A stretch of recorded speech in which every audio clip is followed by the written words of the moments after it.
In this episode, Teja Kilshaw, Senior Sales Manager for EMEA at Abnormal Security, gives her insights in transitioning from being a very successful salesperson into sales management.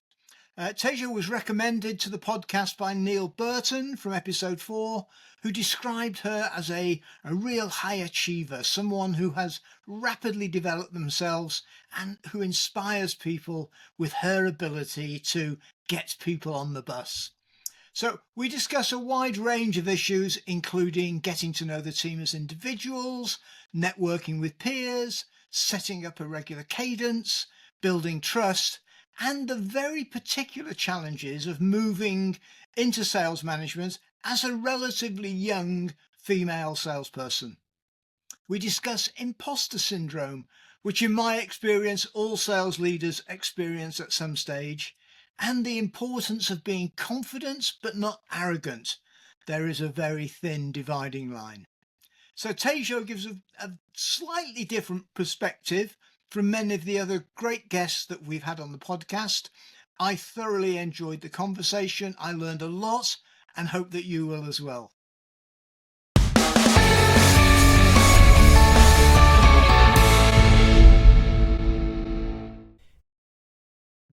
So Teja, thanks ever so much for coming on the podcast. I'm really looking forward to the insights that you're going to give us and your perspective to help new sales managers in particular. So what I'd like to do is we'll talk about sales management in general to start with, and then maybe talk about your particular perspectives on it. So I'd like to start with a couple of standard questions. Could you just tell us how you first got into a sales management position and what your journey has been so far? Absolutely. And thank you for having me, first of all. I'm excited to be here. So I think I'm going to say my journey into sales management was probably fairly normal in the sense that I'd been an individual contributor for several years in the sales world, doing really well. I'd always thought I'd enjoy the management side, but I guess it's always one of those things of you don't know what it's like until you try it. And you can think that you want to do something, but you're not sure. And then with that in mind as well, I think it's always really hard to find your first leadership role, because if you're looking externally, kind of in other companies, then they're wanting typically for you to have sales leadership experience, which you don't have. And so I was very lucky in that I managed to find a role internally where I was at the time.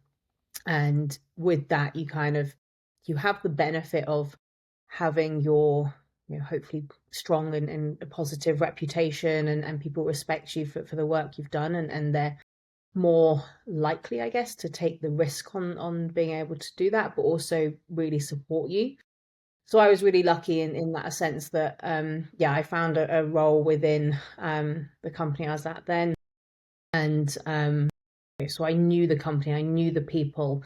So that transition was slightly easier, I guess, than if I'd left and gone to a whole new company and had to sort of prove myself, as well as try the leadership piece for the first time as well. So yeah, I think fairly standard, but at the same time, totally appreciate kind of new people wanting to give it a go as well. And it's everyone kind of wants you to have got some experience first and trying to find that first opportunity to kind of see, because also for me as well, like I went into it not knowing if I was actually going to enjoy it and if I was going to be desperately trying to get back to an individual contributor role and be like, well, that was a terrible mistake. But thankfully that wasn't the case, and I absolutely love it. But yeah, it's quite hard, I think, for both an employer to want to take that risk on you, but for an employee to be able to jump head first in.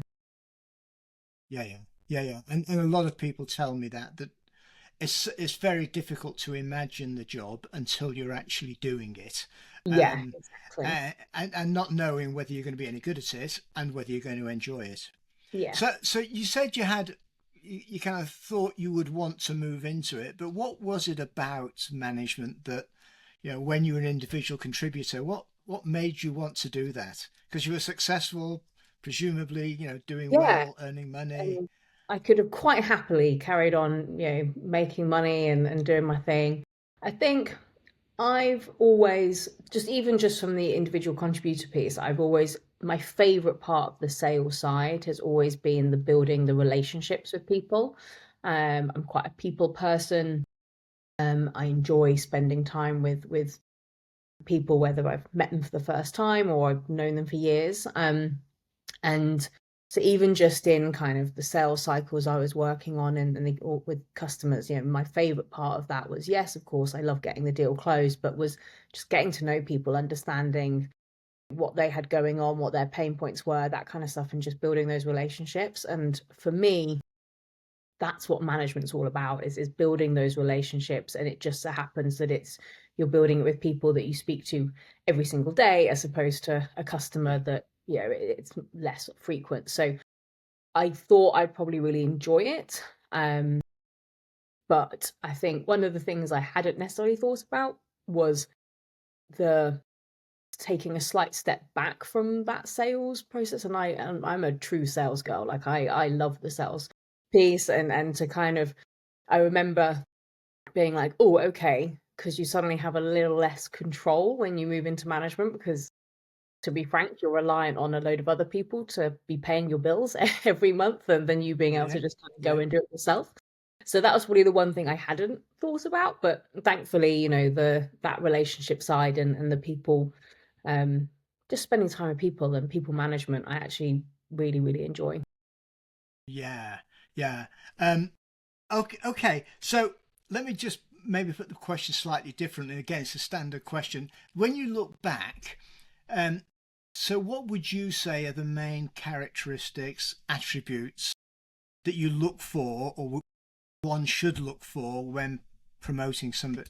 Promoting is probably the wrong word, isn't it? But somebody moving from an individual contributor to a management role. I guess you've partly answered it. It's about relationships. But Yeah, what do you think are the key characteristics I that think one looks at?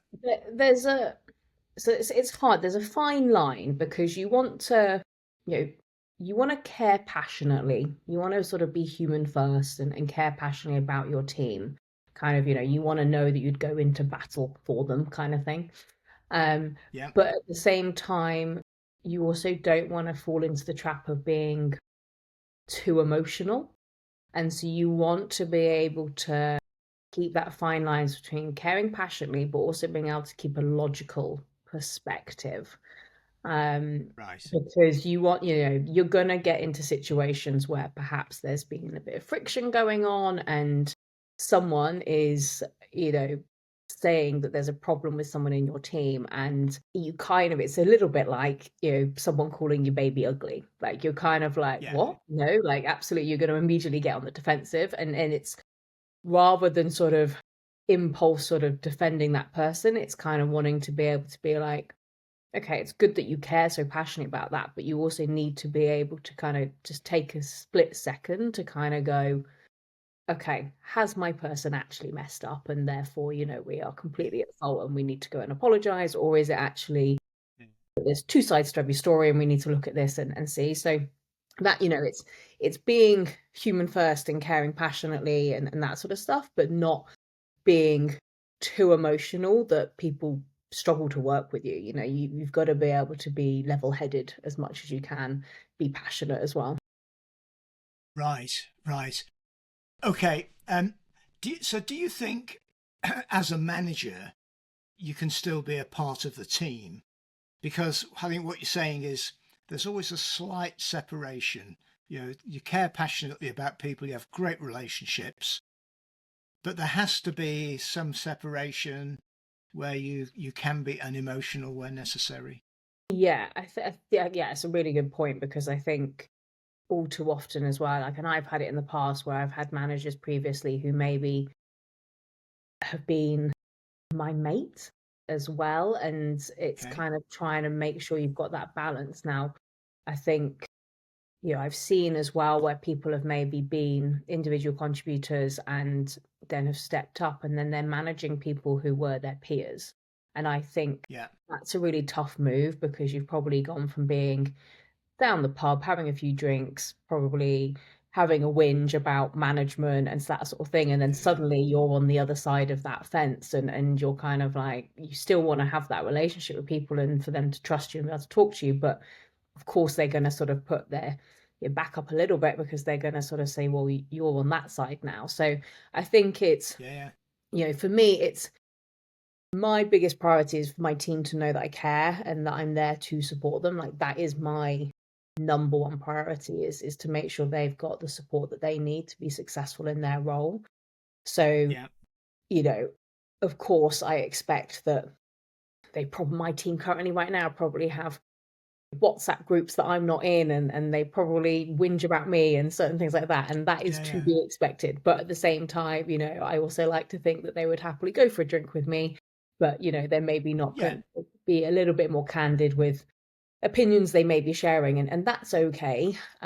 So I think Yes. you can absolutely be someone that's friendly and that sort of thing, and be considered a pal outside of a working world. But I do think it's the responsibility of the manager to ensure that we do have that kind of level of responsibility, that we're not necessarily being two different people. Kind of, there's the outside, just because Yeah. we're Yeah. in the pub past 5:30, we're still the manager. We still hold that. Yeah. We've Yeah. still got to hold ourselves accountable for our actions and what we say, that sort of thing. So, Yeah. it might mean that I go for a couple of drinks and then I leave them to it and they can go and have a wild night, and I kind of go and take that myself away from that situation, whatever it might be. But I think Yeah. it's tough. It is tough kind of wanting to have that relationship, because the closer the relationship you have, of course, the more friendly you are with them. And that's Yeah. Yeah. important. But you also want to make sure that it is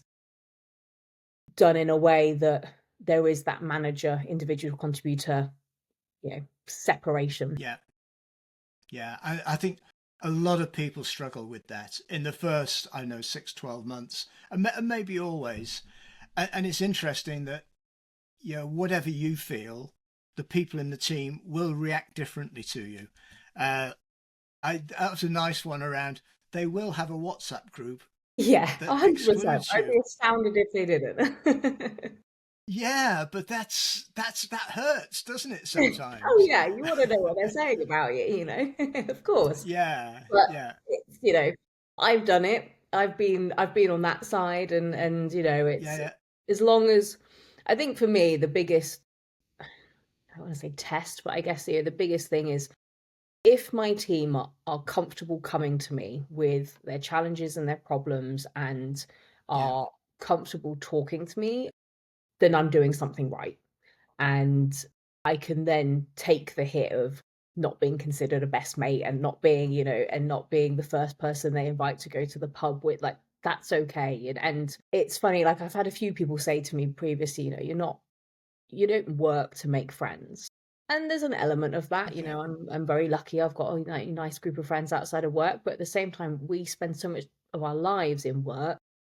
It's just a nice bonus if you've got people that you consider friends within work. yeah, And so I think it's, I don't completely agree with that sentiment, in the sense of, it's not all kind of just cutthroat. I'm not here to make friends, and once I'm done, I'm done. But at the same time, it's just knowing your position in the organization, and knowing that, I'm far better off being friends with people that are my level, as opposed to yeah, being friends with my team, because it just helps with any of that kind of yeah, political yeah. piece, I guess. Yeah, that's interesting because another comment I often get is that when you move into management, you have got your team, and that's kind of understood, but you're also then part of the management team.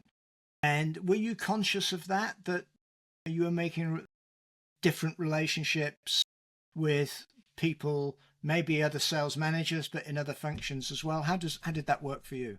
Yeah, I think when I first moved into management, obviously, and so I was lucky enough, I'd been at the company I did that with for quite a long time. So obviously you get the Yeah, few sort of, sarcastic, funny comments of, she's too important to sit with us now, kind of thing. And yeah, it's all harmless fun. Um, but I was lucky in the sense of I knew a lot of my management peers because I had been at that company for a long time. So it wasn't necessarily me having to sort of go and meet them for the first time. It was more making sure that I was then actually seen as a peer of theirs, as opposed to, oh, that's just Tasia. That she, it's a case of, well, no, actually, I'm now in this new level of seniority and leadership, but also being mindful of, yeah, this is my first step into this journey. I think fast forward to today, when and coming back to kind of your characteristics and kind of attributes for people to kind of look out for, I think one of the most important things is making sure you do spend that time to network with your peers, and not necessarily kind of other, doesn't have to be other sales managers, but other people in the organization that are leading um, you know, teams of, whether it might be, I don't know, engineering or support or R&D, Yeah, but yeah, making sure you're building those relationships, because I can guarantee that at some point your team is going to get stuck on something and we're going to need a favor. And if I've gone and made the effort to go and speak to those people. So I was lucky when I first moved into management that I kind of had those relationships because I'd been at the company for a long time.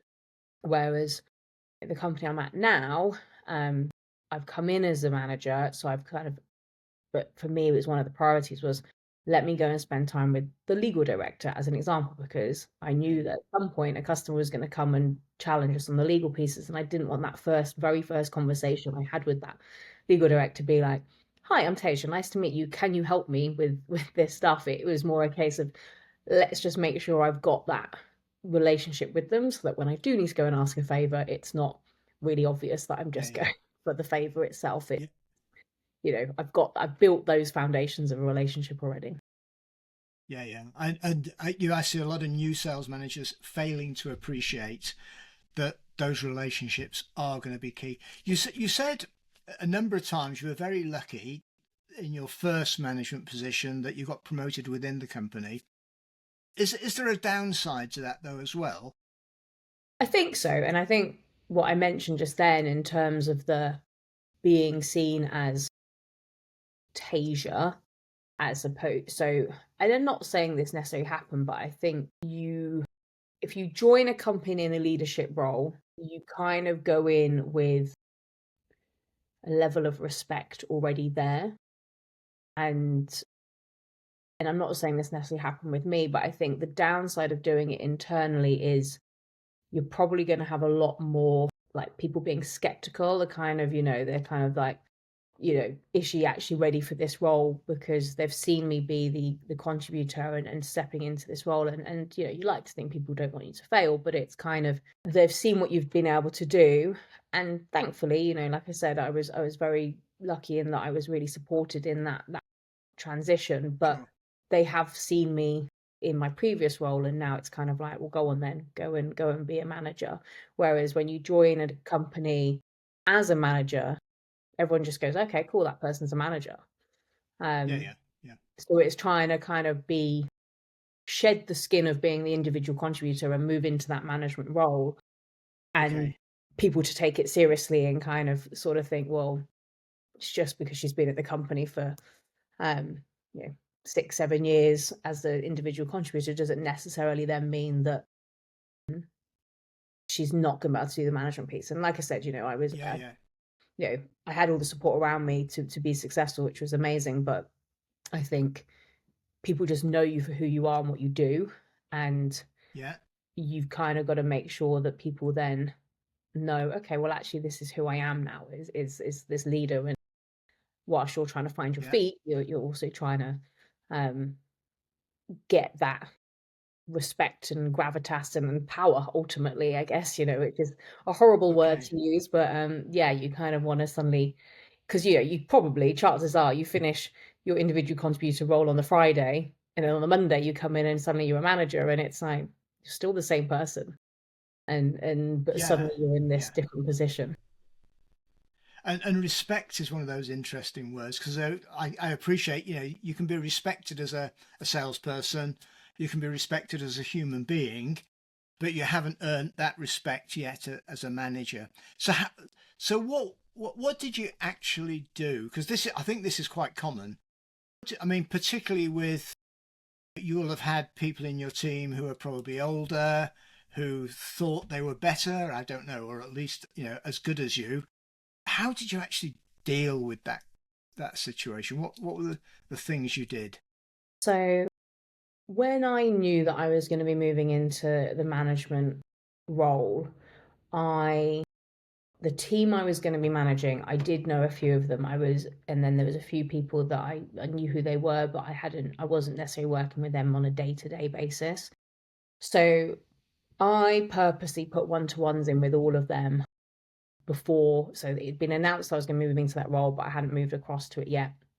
And Okay. prior to those one-to-ones, I kind of just had a bit of a sit down, a bit of a think in terms of, okay, let me look at all the managers I've had in the past and what have I liked, what have I not liked, what would I have liked to have seen more of, that sort of thing. If I was to create the perfect manager for me, what would, how would they be best supporting me? And then in the one-to-one, Okay. I essentially said to my pending to be team, um, what do you like right now? What do you like about your current, situation with your manager? What do where do you get benefit from them?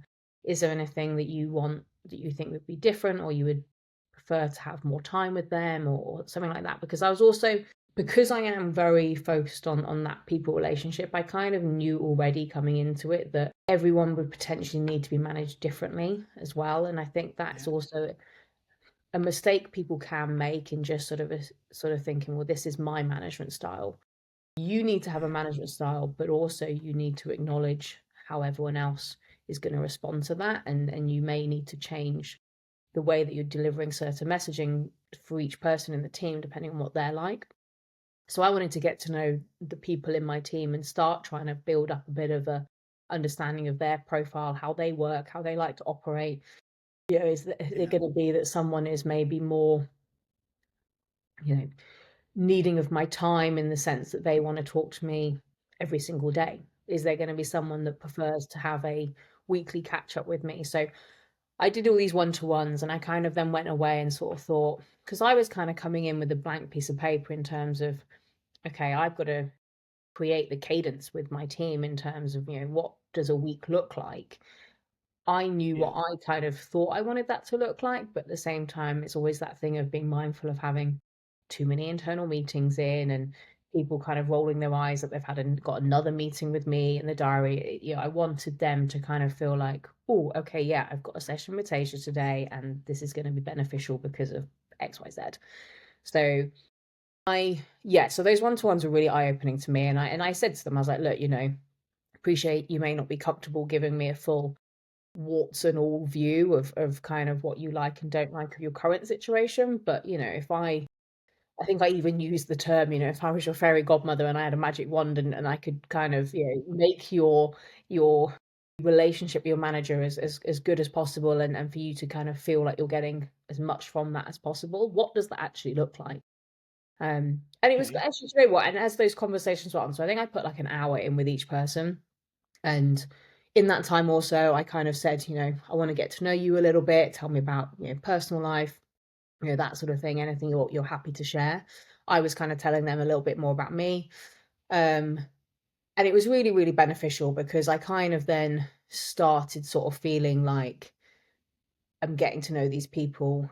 And, Yeah. before I kind of did that transition, and then a few weeks later moved into that transition. And so I then had a team meeting early on and said, okay, based on all the feedback you've provided me, this is what I think the cadence for each week will look like in terms of my interaction with you guys, team meetings, that kind of thing. So it sort of felt Yeah. to them like they'd been part of that decision making process in terms of how I was building out that cadence, as opposed to me just coming in being like, this is what we're doing, full stop. It was, me sort of saying, look, Okay. this is what you have asked for, what you said you liked and don't like. So I've kind of heard that, listened to that. This is where we're going from. And I think just as a contributor, kind of knowing that what you're saying is being listened to, and it actually isn't just falling on deaf ears, and it's kind of like, cool, that was nice, but we're just going to do this anyway. I think they sort of felt Yeah. like, oh, oh, okay, she's kind of here and she is wanting to help and support and make a difference. As opposed to, yeah, just kind of coming in and steamrolling everything and sort of saying, no, this is the way we're going to do things. Yes, because I think a lot of new sales managers, you use the word power, and you have some power. People overuse it.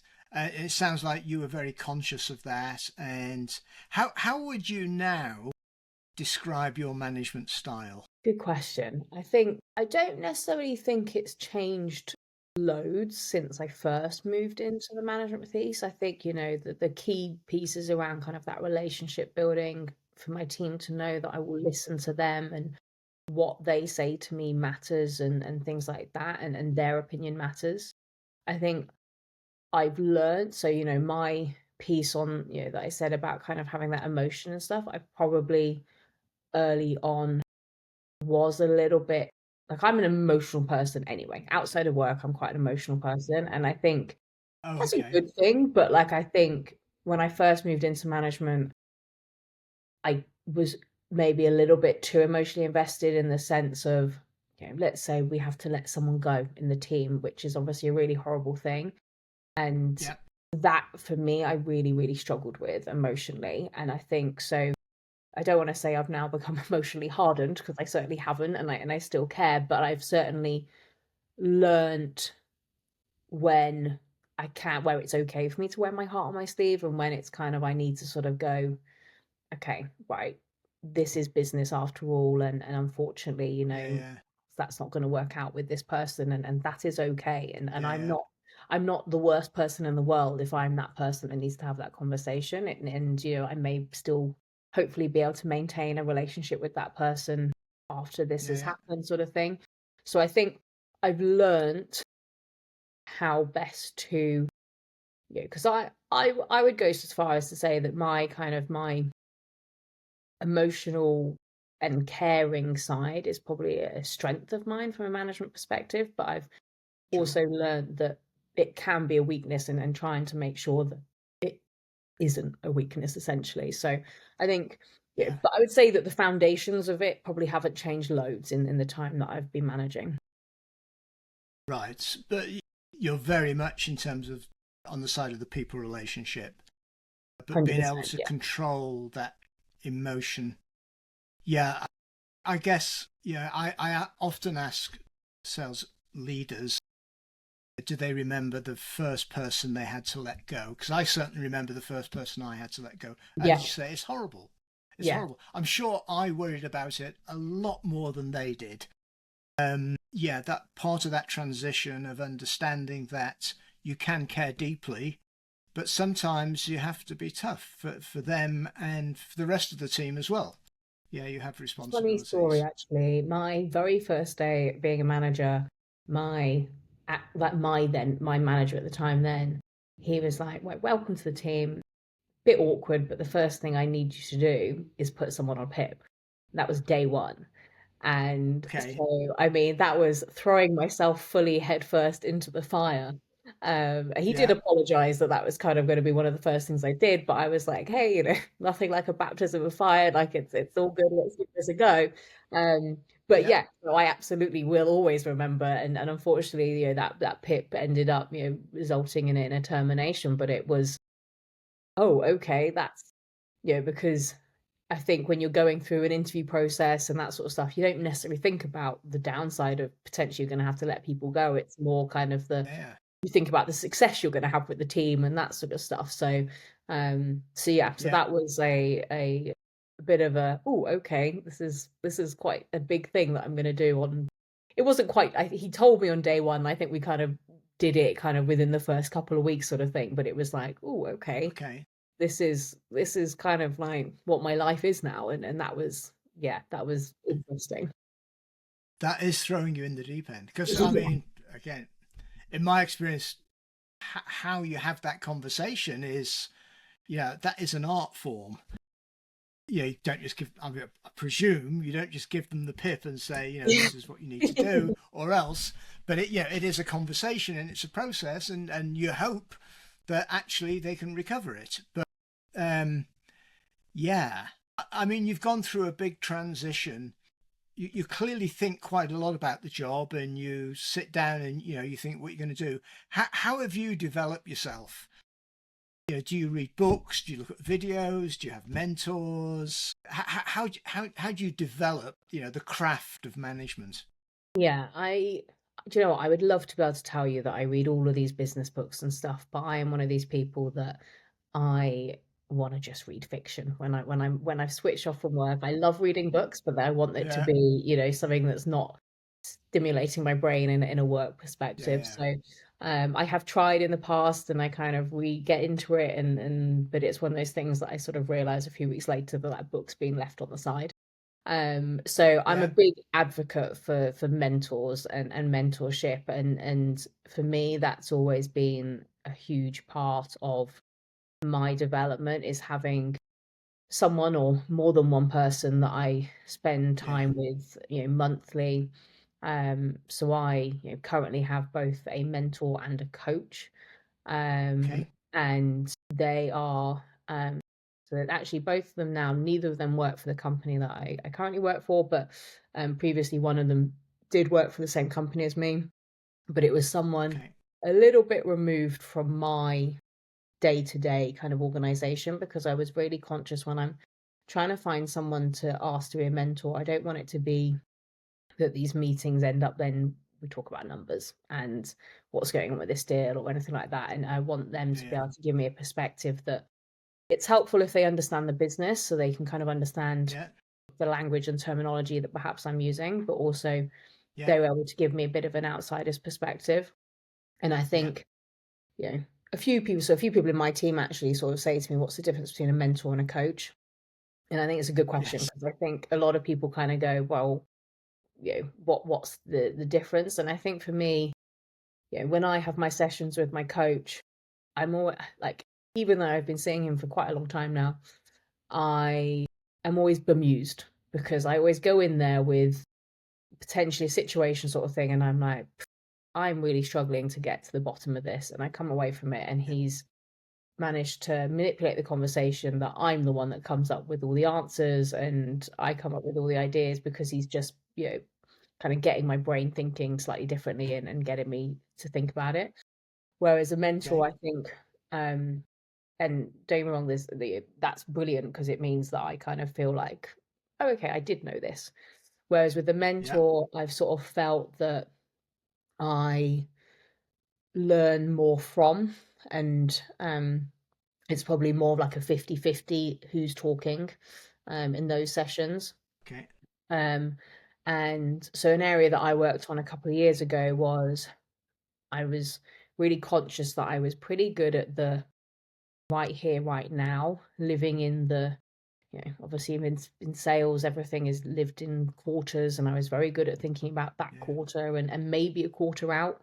Um, Ask me about something in 3 years, I'd be like, oh, so kind of thinking about the Yeah. long-term strategy piece and that sort of side of it.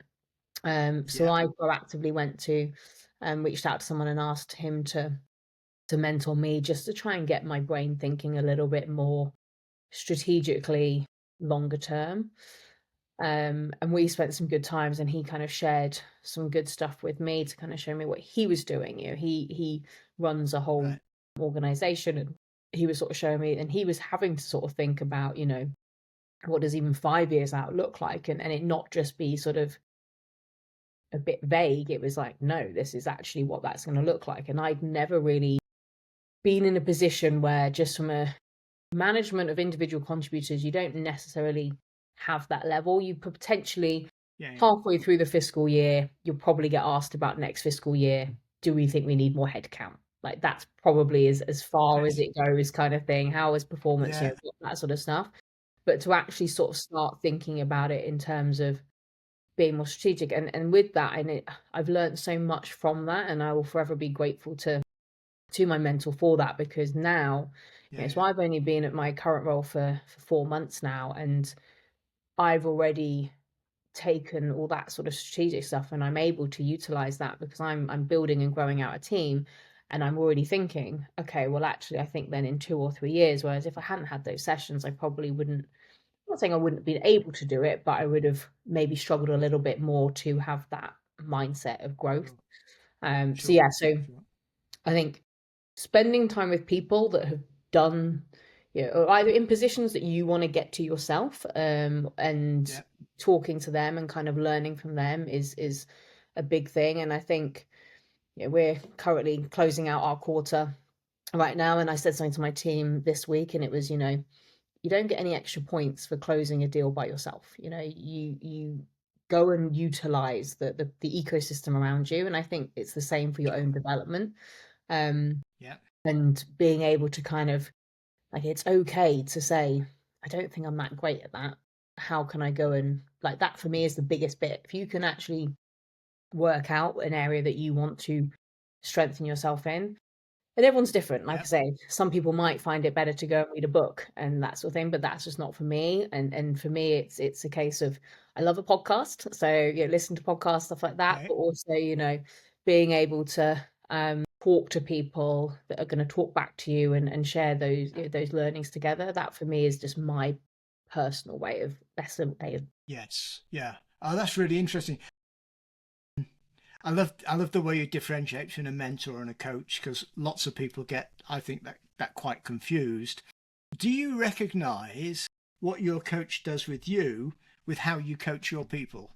I'm 100%. presuming Yeah, you do. yeah. Yeah. And do you know what? And I think I've certainly, and I'm never gonna set claim to be a trained coach or anything like that, and this guy is far more of a wizard than I ever will be. But there's certain things that I've sort of, after the session, kind of played back and gone, okay, I'm going to actually utilize some of these sort of questions, or just the style and way they are with my team, and kind of get them to be at a point, because I think it's just a bit of human nature. If you're having a conversation with someone and you're chatting back through a problem and it's your problem and you manage to come up with the answer, as opposed to just someone saying to you in 3 seconds, this is what you need to do, just you just feel so much more satisfaction for it. So trying to kind of help my team to sort of be like, okay, so this is the situation.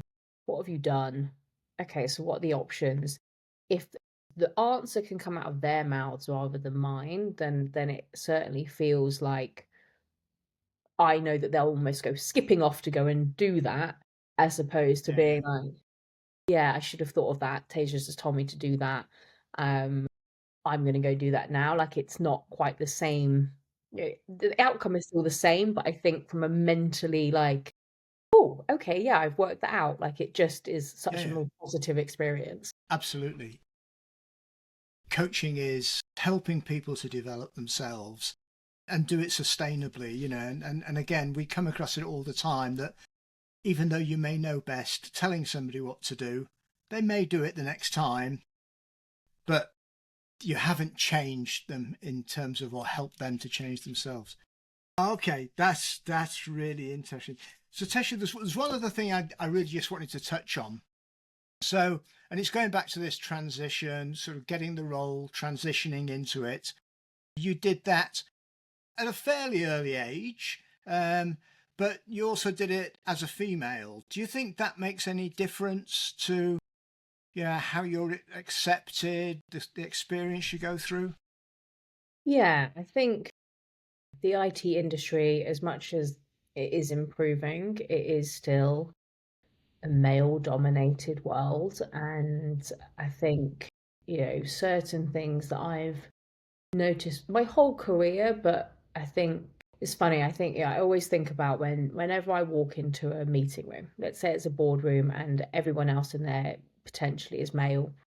I think there is a, whether it's unconscious or conscious bias, I'm not sure. I think it depends on each individual. I Yeah, have certainly, very, very early in my career, when I was, in my early 20s, the gravitas that someone can hold is significantly less as a female at that first impressions, I think, because someone comes in and they're like, and I hate saying this because but I know it's true, is that it's kind of like, okay, what's she here? Why is she here? Why is she at this table? And I have, whether it's been in boardroom meetings, even just on stands at like expos and stuff, where I've had potential prospects come to me and say, can I talk to someone about this solution? And I've gone, yeah, you can talk to me about it. And genuinely, people have assumed that I've just been like hired for the expo to just talk to people and actually don't work for the company, don't know anything about the product, sort of thing. And I think you can go one of two ways. You can either be like really upset by that, or it can motivate you to um, want to prove yourself. So, it is frustrating that it kind of, I have to open my mouth and start talking about the solutions or the products, or just talk about the do my job essentially, for people to go, oh, she does know what she's talking about. And and that respect almost then builds after the initial first impressions. Whereas I think, if Yeah. you know if you're a white middle-aged guy, people kind of go, oh well, he's going to know what he's talking about, and they've not even Yeah. said anything yet. So it is really, really frustrating, but I think I've kind of used it over these years to kind of empower me, to motivate myself to kind of prove people wrong. um and to the extent that I've kind of gone and down a route previously where I went and learned far more about the technical side of things than most of my peers would have ever have done. There was no need to do it. We had, engineers that supported us and stuff, but I kind of wanted to be able to push myself to have that initial conversation with a customer to another level, because I wanted to show that just because I'm female, just because I'm young, doesn't mean that I know anything less. And that respect has come, and things like that. But I think, yeah, and I think as Yeah. much as, like I say, it's improving in the IT industry, and that we are um, getting better, and we're seeing more female leaders. I also think it comes down to Yeah. going all the way back to kind of university, and asking people what they want to do when they're older and are grown up and stuff. And Mm. typically not many females, and like I say, it is changing and it's really great to see, Yeah. but Yeah. typically it's kind of, this sort of world is not something that you get a load of female 18-year-olds sort of saying that that's where they see themselves at. And I think those that do, it's potentially either they've got family in this industry, Yeah. or um they've they're really good at coding and stuff like that, which is amazing. Right. But I think, yeah, a lot of it is, you definitely start a step behind, I think, as a Yeah. female Yeah. compared to a male. And I will be the biggest women in tech cheerleader that I can be, but it takes males Yeah. as well, to also really try and beat that drum as well. Sure. Yeah. Yeah. And has that spilled over into the management side a lot for you? Yeah, I think so. I think males and females, as much as we are the same species, I think we're completely different in like even just management style and stuff. And I have a good mix in my team of males and females, but even just managing them, I notice managing males is quite different to managing females. And there's certain things, and um I don't want to say this is a complete sweeping statement, because obviously there will Yeah. be anomalies and stuff in that, but like even just kind of CRM hygiene, typically I don't have to nag my female my female AEs on that. It's the males that have not bothered to do it, and I'm like, you've well, Really? and it's really bizarre. Like I'm kind of like, okay, that's interesting. And I think just males and females' brains work differently. And to my Yeah. point earlier of kind of knowing you need to manage people in different ways, I certainly notice more similarities in how I have to manage my males compared to my females. Because I think, yeah, just our brains are slightly wired differently. Um, and yeah, it's quite fascinating. I think I'm sure there's many people that are way smarter than me that have done way more research on it, but it's certainly something I've just noticed. Um, just yeah, that sort of male female ways of working. Okay. Well, I don't know. I would hope we treat everybody as individuals, but it's fascinating to get your reflections on that. And yeah, there is lots of research and lots of commentary, but often I think from people who are not actually close to the reality, which clearly you are. Yeah. Um, okay. So what would be your 3 pieces of advice for somebody moving into sales management today, male or female, or it may Yeah. be different, I don't know. But if you had to try and summarize, what was the 3 golden nuggets that you would offer them? I think you need to be confident in yourself. Like, you don't want to end up sort of 3 months into management, realize that you're being a different person to who you are, because that just makes the job way harder, and you want to be able to be you. So be confident in yourself and your abilities, like know that you can do that job, and you are more than capable of doing that. And again, there's that fine line between arrogance and confidence, but you've got to have that self-belief, because if you don't have it, everyone else will spot that you don't have it a mile away.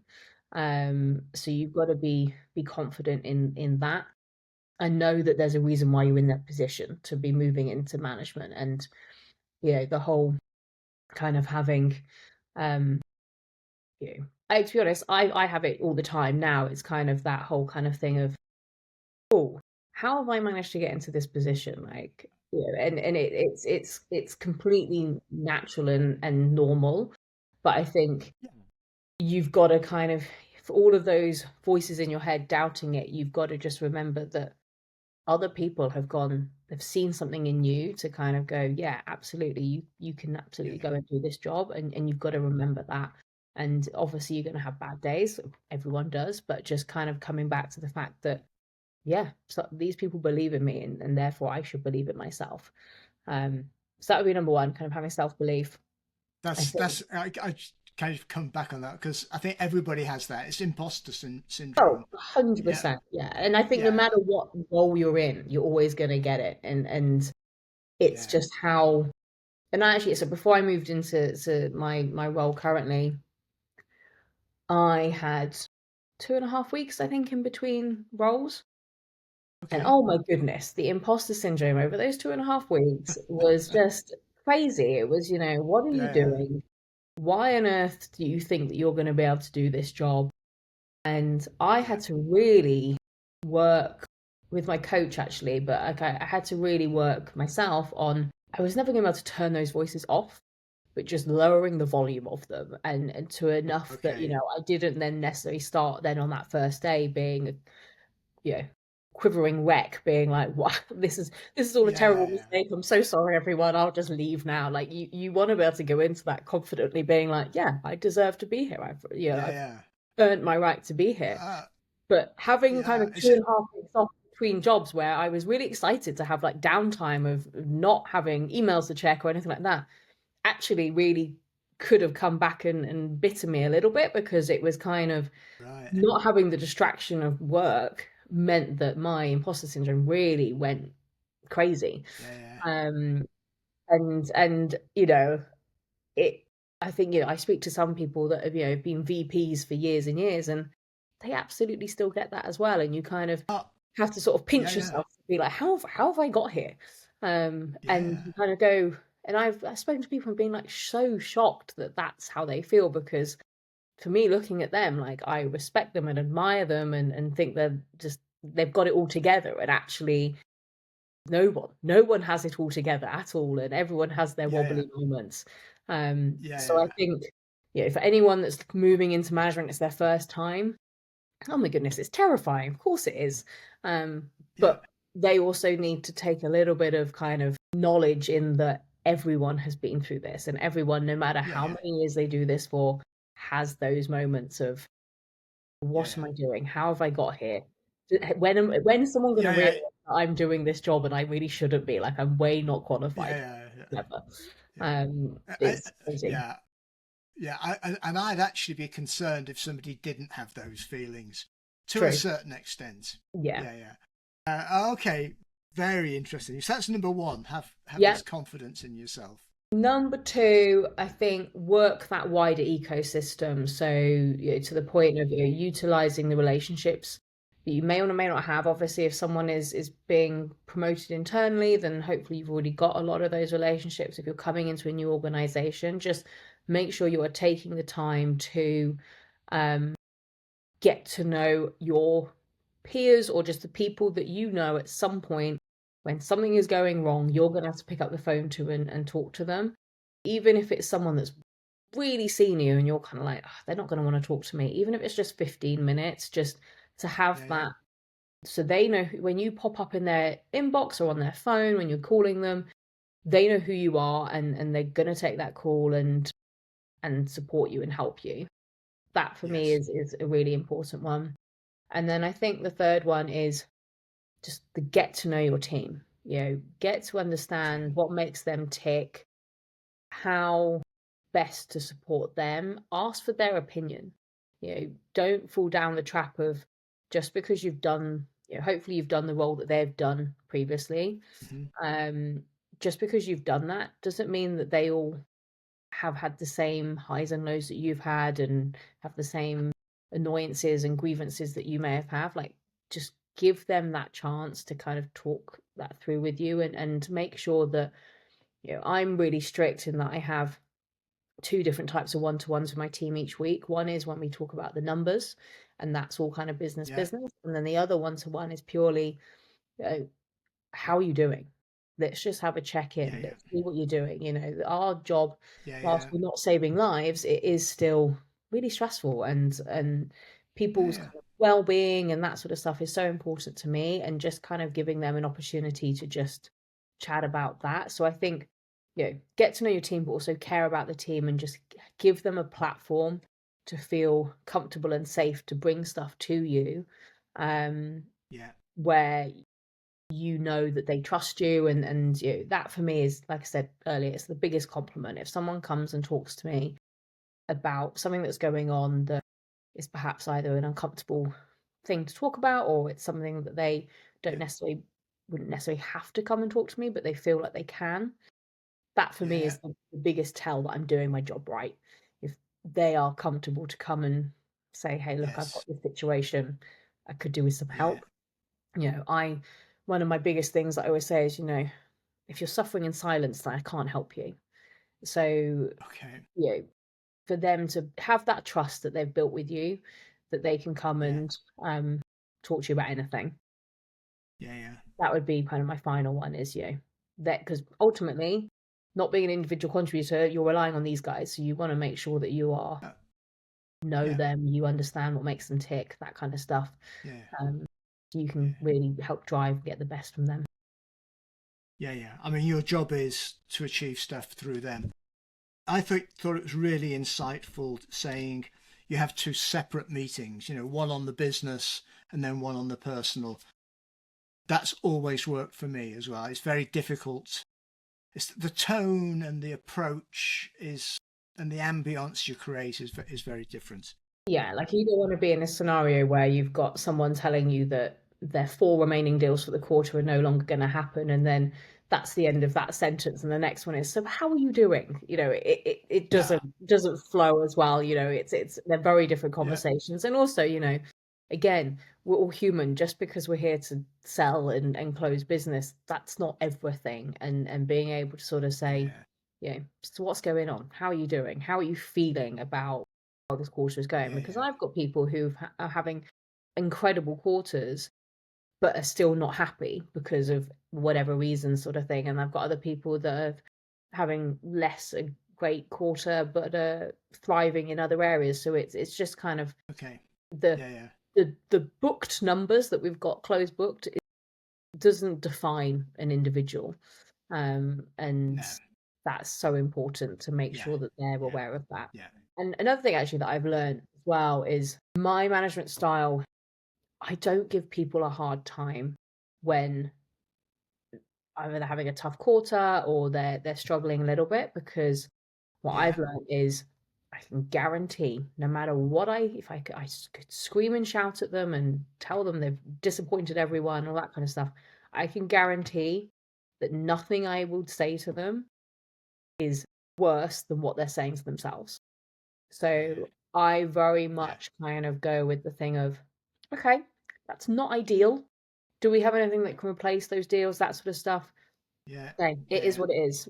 Let's move on. What else can we do? Because, you know, I just don't see any good that can come from me giving them a hard time. And that, I'm not saying I Yeah. necessarily did that when I first moved into But management, but I think yeah. it's something that I've really realized kind of just spending time with people in my team to kind of really Yeah. understand, if I understand what makes them tick, and I know that there's someone that really gets imposter syndrome, that really gives themselves a hard time over a deal slipping from one week to the next. It's still going to happen in the quarter. It's a bit frustrating for our accuracy around forecasting, that kind of stuff, but ultimately But it's still happening. Nothing me, saying anything to them is going to change how they feel. And if anything, I almost sometimes have to give them a bit of a pep talk to get them back up to feeling good about it, even though they've still delivered bad news to yeah. me. Um, Yeah. so that's kind of another thing as well, is shouting and kind of and telling someone that they're not doing a great job. Nothing ever good comes from that. So yeah, just kind of I focus on what we yeah. can control. Yeah. I 100% agree with that. That I mean, unless you've got somebody who really isn't a salesperson, but Yeah. yeah, if salespeople will give them, and shouting doesn't do any good. But again, I think it's an example of how you seem to separate out the business from the personal. Yeah, the business, okay, that's not good. Yeah, but the results come from what we do. Fascinating. We'll just take a very quick break, and then I've got a final question for you. Perfect.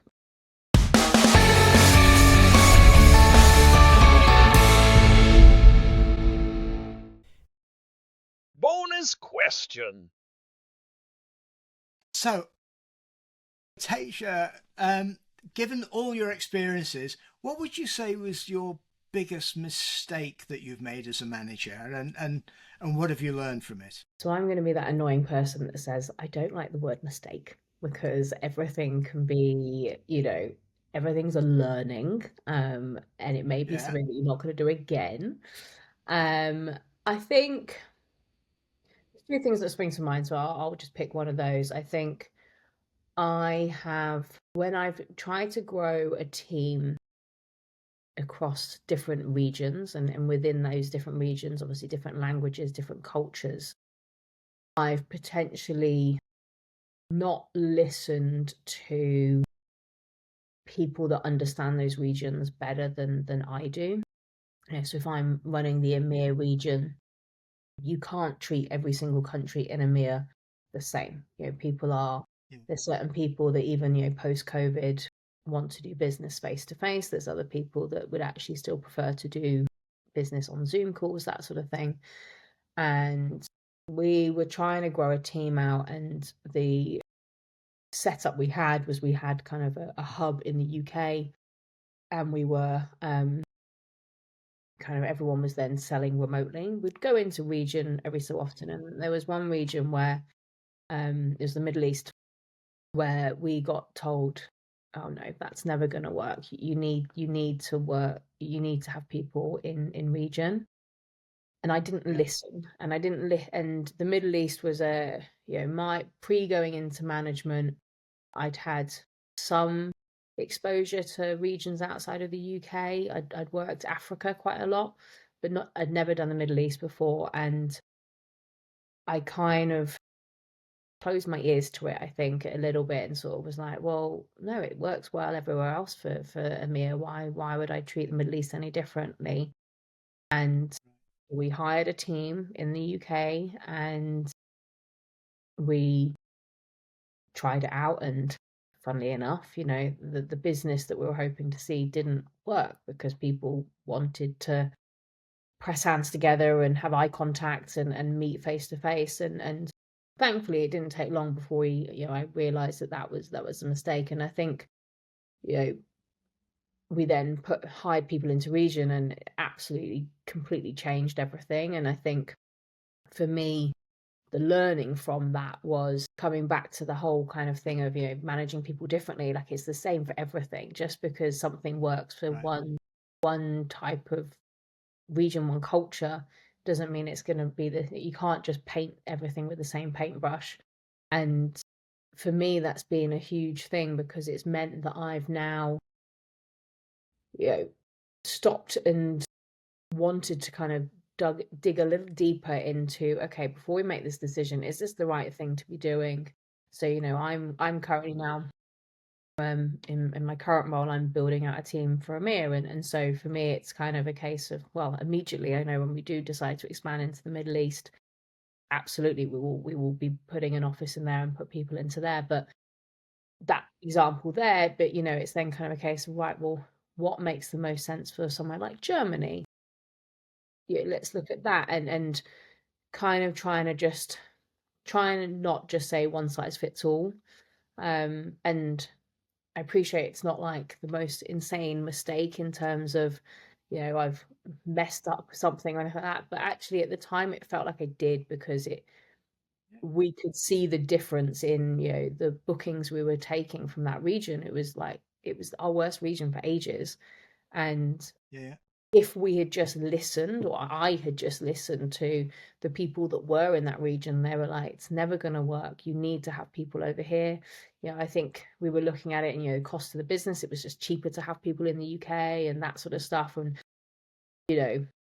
in hindsight, we probably just cut corners a little bit, because we were just trying to ram a square peg into a round hole kind of thing. And in hindsight, it's kind of like, Yeah.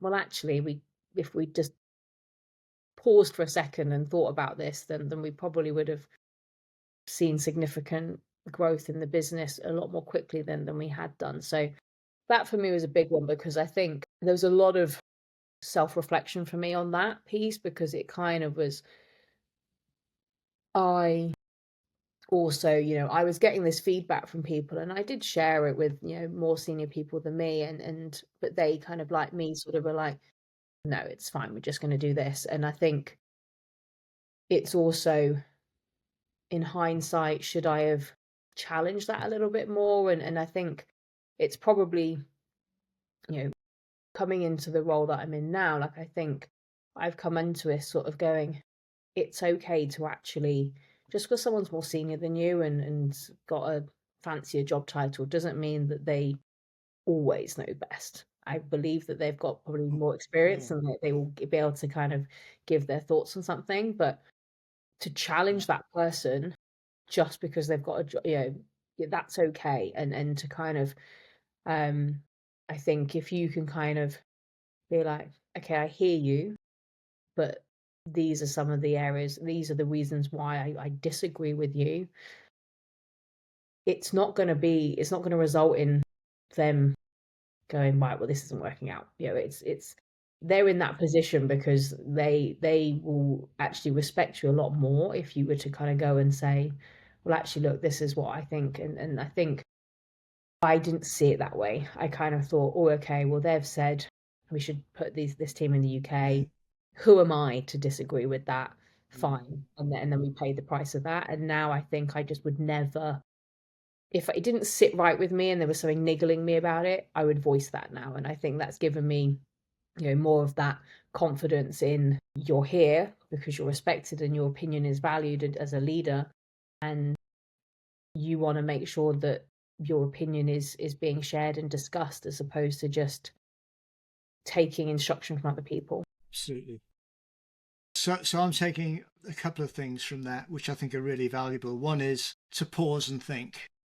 And often as a new manager, people are trying to make their mark, be dynamic, but pause and think, that is very wise. But also challenging people, the so-called experts, your boss, whoever it is, as anybody, but particularly as a manager, you have a point of view, and you may not always be right, but yeah, management is not about just taking instructions and facilitating stuff. Yeah. Um, that's really good. So okay, I get the thing about a mistake. What's your biggest triumph, or what would you say, this, I learned from this that I should keep doing this or more of it? Do you know what? I think actually almost like second part of the same story, and something I am super proud of is when we moved that team into the Middle East at the time, we had, I think at the time we had EMEA split into 5 different regions. I appreciate everyone kind of does it slightly differently based on each company. And at the time for the team in the Middle East, because of the mess up we'd done with the UK, we were it was the lowest performing region by far. And we moved that team into the Middle East and Africa as well. And with a bit of time and support, and I actually and genuinely this was a coincidence as opposed to on purpose. My team actually ended up being all female bar one poor guy that was in my team surrounded by females.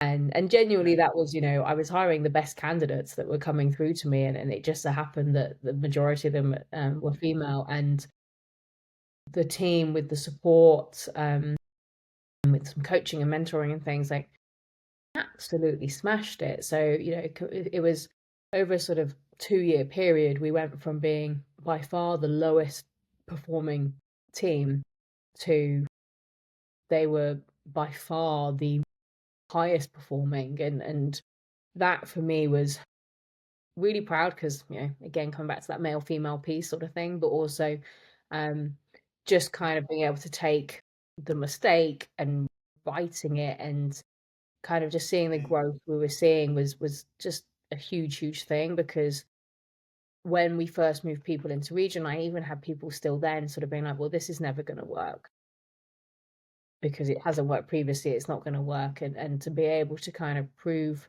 all those doubters wrong, it's very satisfying. That's always been like something that I'm very proud of. I think also as well, so for me, that coaching and development piece is super important. I think because I was lucky enough to kind of, I joined an organization as like a BDR, moved into a full account manager role, did the channel for a little while, and then moved into the management role. I've always been really conscious of, I was given this opportunity to be able to do that progression. I want to make sure that everyone that ever works for me is also given an opportunity to thrive and grow as they want to. So I think another thing is the amount of people I've had be promoted from out of my team. I've had sales directors come and be like, oh, that person's really good. And again, it's like the biggest compliment because they've seen what that person's doing, and under my guidance and coaching that they've been able to absolutely go and thrive. And as much as there's a problem for me to then go and try and replace them, it's still a really good problem to have. And for me, it's some of my proudest moments have been due to how successful those AEs have been, as opposed to anything I've necessarily done myself. It's more kind of just being really happy and proud of them, that they're now killing it in other roles, but I've kind of had a little part to play in that. I'm sure you're doing yourself down. I'm sure you've had a lot to do with it, but that is the joy of the job, or a big part of the joy of the job. Teja, I'm just going to say thank you ever so much for taking the time. I mean, your knowledge, your insights, but also your passion that you bring to the role, that just kind of shines through. I'm sure new sales managers will get a huge amount from listening to this, viewing it, whatever. So thank you ever so much. No, thank you very much for having me. I've genuinely really enjoyed this. It's something that I am passionate about, because I think, if little old me can do it, then there's no reason why other people can't, sort of thing. And I think, if anything I say, if someone takes something from it and they feel like they've learned something, or they're inspired or motivated or whatever, then that for me is me doing my job. So that's amazing. I'm sure they'll take a huge amount. Okay. All right. Thanks ever so much. Thank you so much, Steve.